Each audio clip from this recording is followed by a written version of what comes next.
Tommy was a small boy with untidy hair and eyes full of wonder, but today they were clouded with reluctance. He sat on the front porch steps, kicking at the gravel with his worn-out sneakers. He did not want to go to school. Just the thought of a classroom felt like a million years of drudgery. Suddenly, the familiar sound of jingling keys broke his sulk.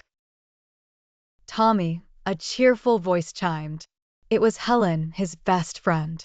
Helen always had a way of making even the most mundane days seem exciting.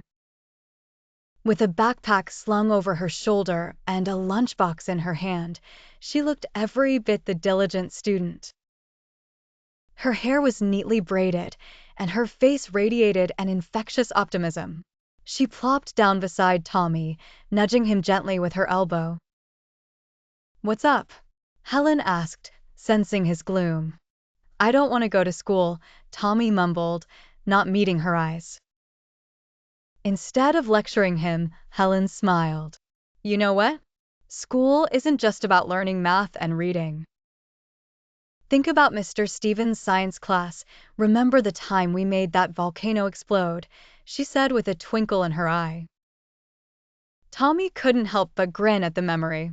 "Yeah, that was cool," he admitted grudgingly. "And what about recess? We get to play soccer." "I heard they just fixed the goalposts," Helen added, her enthusiasm rising. Tommy's interest peaked further. But Helen was far from finished. "And don't forget Miss Emily's art class.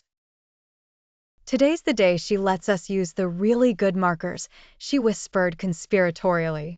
Tommy's sullen mood began to lift.